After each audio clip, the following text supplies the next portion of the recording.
on the roof because they're at, they're 300 feet in the air, but they're doing good. So on purpose, we grow the little plants that don't grow tall, they just grow wide. That helps us reduce heating and cooling costs for the building. So move day. I love to talk about move day. Chris, I'll tell a story on Chris. Chris says, why do I have to have 571 days of planning for move day? Because move day went without a hitch. And as I go through these pictures, it was so smooth and we got done early. And so what we got to say to Chris was, because we planned so that it would go smoothly. So we had 571 days of planning. We had 2 actual simulations. So we pretended we were moving patients from the old hospital to the new hospital. We put adults in beds and pushed them up the ramp and up the elevator and down the hallway. And in practicing that, then we were able to identify, I need crash cart support here. I need a body there to help turn the way. I need some signs that say go left, go right. So it was really good practice to do. This is in preparation of move day. We have wheelchairs that are ready. We've got staff cleaning the bathrooms. On that day, on December 4th, it was a Sunday when we moved, we said what we don't want is to have people trying to go out and get food or vendors trying to bring food in or whatever. So we fed the world. We ordered 10,000 lunches that day. So anybody who was in the hospital, families, friends, staff, you name it, you want lunch, lunch is free, because we just didn't want to have to deal with feeding everybody. So that's just a small representation of 10,000 sandwiches. This is one of the first patients coming up the hallway. So imagine when you're moving a patient, what you have to think about is, does the patient need staff to go with them? So you have to have somebody pull the bed. If the patient has an IV pull, then I have to have somebody that manages the IV pull. If the patient's on a ventilator, I need a respiratory therapist and somebody pushing the ventilator. So as the patients were more complex, you had more and more staff. One of our patients actually had about 22 people surrounding their little bed on this move. But again, the move went smoothly. You'll notice our timeline. At 4 a.m., we were in command center. Chris and I were in the command. Chris was the doctor in charge that day. We were in the command center saying, okay, are we ready to go? So we didn't just start at 4 a.m. We started the week before. Every day, who's in the hospital, who's going to move, who might have an issue if we move them, who might we have to leave behind because maybe they can't move on move day. That was happening all week long. On Sunday, it says December 5th. Was it the 5th or the 4th? I thought it was the 4th. Okay, never mind. Error in my slide. 4 a.m. we're in the building. It's a go or no go call. It's, are we going to move? Aren't we going to move? Yes, we're going to move. We're all good. Every patient's going to move. Nobody gets left behind. 6 a.m., staff are out, hands on deck. 7 a.m., we intend to start moving. Our first patients are the ICU. So we'll move our ICU patients first, our newborn intensive care unit, peds intensive care unit, peds cardiothoracic unit, they move first. They're done by noon. Yay. We didn't expect them to get done till about 1 o'clock in the afternoon. So we took a pause for a little bit of a break, said, how's the day going? Started our general care move. General care patients were moved by 4 o'clock. We had planned a 12-hour move. We moved patients in 8 hours, 170 patients in 8 hours. But that's not it. Our staff that had to move with us, we had transporter staff that were part of us, so we had them assigned to a patient. So they would walk from the old hospital into the new hospital, deliver a patient, walk back to the old hospital, and they would do that a third of a mile with every patient. So divide 170 patients a third of the mile by all these transporters going back and forth. They logged about 12 miles in that one day. We were moving patients. Now, back to the rest of the story. We opened our doors at 7 a.m. for business, but we had to uncover the emergency room signs, right, to say we're open for business. So at 20 minutes to 7, the first patient arrives, the ambulance drives into our ED, ready for patient care. Okay, yeah, well, we're open. Okay, so 20 minutes to 7, we take our first patient into the emergency room. Did great, we're really did it well. We just didn't expect them to come in at 20 to 7. The Dr. Vandeven and Dr. Dickinson, Dr. Vandeven's obstetrician, and Chris was our lead doctor that day, so their smiling faces just before we got started.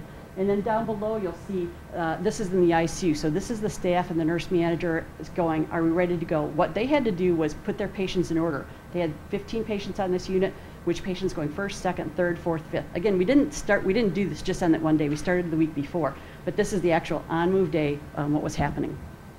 This is the picture of our new hospital now from the outside. This is obviously a fall picture, but this is what it looks like from the outside. These two little curves here are the patient, where the patient windows are, and along this area. And I think that's my last one. So as Chris said, we are a resource for the state of Michigan and beyond, and we're just so excited to have this brand new building and excited to come and tell you a little bit about it today. So, questions?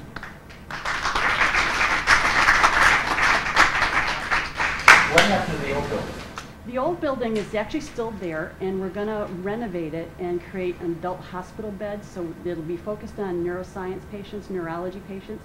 So we have to gut it, because adults also won't tolerate 2 adults in one room and 1 shared bathroom, right? So we have to make it private rooms. Neurology. Yeah. Neuroscience Hospital is scheduled to open, Neuroscience Hospital is scheduled to open, we're hoping maybe end of 2014, 2015, someplace in there. Yes? Back when you showed the patient room and you had the refrigerator, being a parent of a kid in the hospital recently, I have this question. Where was that couch over by the window? Is that where a parent would sleep in the room? So let me go back to that really quickly. A lot of rooms have those recliner chairs. Yeah, so the general care rooms all got a patient sofa, and the sofa pulls out so the mom or dad or whoever is important to the patient could stay. The ICU rooms got a chair, so a chair that pulls out flat. So again, we encourage the mom or the dad or whoever is important to the patient to stay. So yeah, so this couch actually folds down flat so you can sleep on that. We did a test with the furniture before we moved in, and we brought furniture into one of our office buildings and invited families, and we said, big guys, little guys, teeny women, 2 of you, 3 of you, everybody lay down and roll around on these furniture and give us opinions. So again, we went back to our patients and families and said, you're the ones that have to sleep on this, so help us know what was really important. This one doesn't have arms or on it. So what we learned from the big tall guys is if you put an arm on it, I'm scrunched, but if there's no arms on it, then I can sprawl out a little bit. So almost at every aspect of building this hospital, we said to the families, what do you want out of this? Mm-hmm.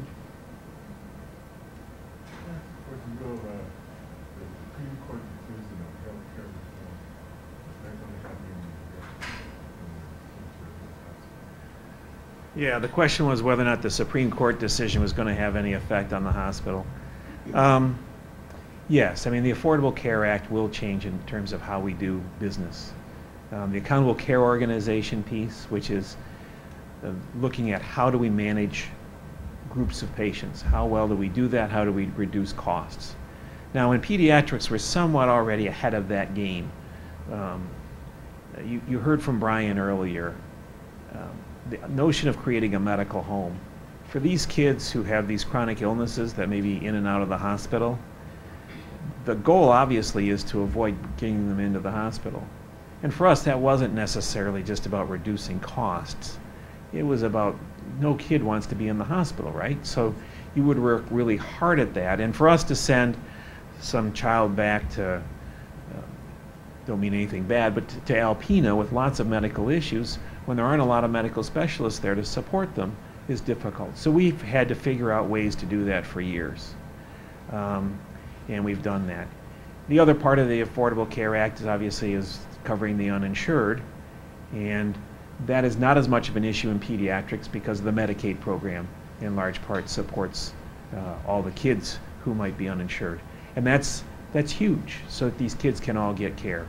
And the other program that's been very helpful is Children's Special Health Care Services, which delivers appropriate funding for families who may end up having to pay for stuff out of pocket that your insurance doesn't pay for, medications, things like that, to making sure that you have we're going to do a liver transplant on a child, which I do. Well, it doesn't make a lot of sense to do a liver transplant if you're not going to pay for the medications afterwards, because then you just lose the liver transplant. So thinking about that whole piece in totality, I think, is very important. And part of this will affect our adult hospital probably more than others, but I can say one part of the act is just to continue benefits for kids with chronic diseases, that you can continue on your parents' insurance till age 26. I mean, I got a 29 and 25-year-old son, and it took him a while to get a job. You know, and if you can imagine, if I look after a lot of kids with Crohn's disease and ulcerative colitis, and they're on medications that may be expensive.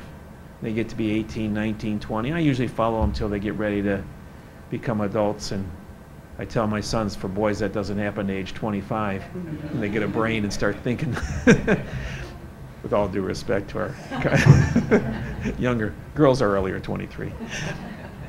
And You know, what happens if they get kicked off their parents' insurance? Who's going to pay for that medication?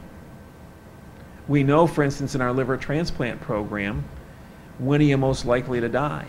Well, it's within the first 30 days after the transplant. You can imagine that they've just done this big operation. But then the second most likely time you're likely to die is when we transition you from pediatric to adult care. So you would think it would be all those turbulent adolescent years, right? Where you think your parents are as dumb as stones and you might not want to do anything they tell you to do.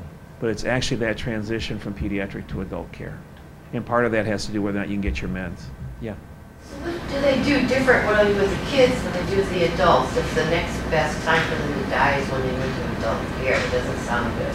No, it doesn't sound good. So we have a lot of what we call transition programs now. So where we try to assess, are you really ready to assume care as an adult? And that means a whole lot of different things. Do you have the mental, do you know what your meds are? Do you know what you're supposed to take, why you're taking them, that whole intellectual piece? But then in our clinics, for instance, in our liver transplant clinic that I work in, we have a social worker there, we have a psychologist there. Are you also ready emotionally to do this? Or is your mom still nagging you to take your meds? Because if your mom still has to nag you to do it, then you're probably not going to do it, right? If you go to if I go to my doctor, he tells me to take some medicine to keep my cholesterol low, and I don't take it, he says, oh, it's your life, right? But if it's your liver and you need it to live, then why aren't you? The next question would be, why aren't you taking your medications? And sometimes that's because I just had a fight with my boyfriend, girlfriend. All right, well then we need to be able to ask those questions, dig down into that level, and say, nah, too bad about the boyfriend, girlfriend, we'll try and help you with that, but you need to take your meds. Or you need to come into the hospital now to get treated for your rejection of your liver. Yeah. You mentioned several of the hospitals that you have collaboration with. Yeah. Do you work with Henry Ford also, the Children's Hospital? We do some work with Henry Ford Hospital, and we used to do a lot more with them, and we'd be interested in doing more with them again. I know there's a pediatrician there, and she's going to see her. Yeah. We're in network now for Health Alliance plan, so that's been a big help with us, so that all those patients that Henry Ford sees, that's been a change in the last year or two, so we've been working on that strategy to make sure that that if the family does want to come see us, that they can. Yes? How much are you involved with the new teaching hospital they're doing over there by Open University in Rochester? No, not a great deal of involvement with the teaching hospital at Rochester, no. Yes? Infection control has been an increasing problem in hospitals. Were there features in the design of this hospital that focused on infection control? Yeah, that's a great question. Individual patient rooms on infection control was a big one, because but previously we would have to cohort kids during flu season, for instance, with flu symptoms. You would make sure, we would hope that we were making the right diagnosis. Now, we tracked that data, and we didn't have too much what we call nosocomial infections, where one kid would give an infection to another one. But having individual private rooms was a big piece of it. Cleaning supplies and how you clean the rooms and make them easy to be cleaned was a big piece. And then I think, Show that corner. yeah, Loree can show you that. She can also tell you about that and the HEPA filtering. Oh, so this cabinet here actually holds all the infection control materials you need for a patient. So in our old hospital, we would draw up a cart and have gowns and gloves and masks and things on it. And we just knew, as being a hospital, that you're just going to always need those supplies. So we built it into the design. So you open these doors, and I've got 4 shelves that holds my gowns, masks, gloves, everything like that. So it's immediately there. I don't have to go find the supplies I need to take care of patient for infection control purposes. You want to do HEPA filter? Yeah, and the other thing was HEPA filtration. So you've heard about that in your house and stuff like that. Our transplant patients needed to breathe HEPA filtered air. And we would then, in the old hospital, we would bring a HEPA filter into your room, right, when you're hospitalized, and it would make a lot of noise, and would HEPA filter. But then you'd say, well, that's kind of stupid. Didn't I just walk through all this HEPA filtered air to get here? And the answer to that would be yes. And so really wasn't the smartest thing in the world. So now the entire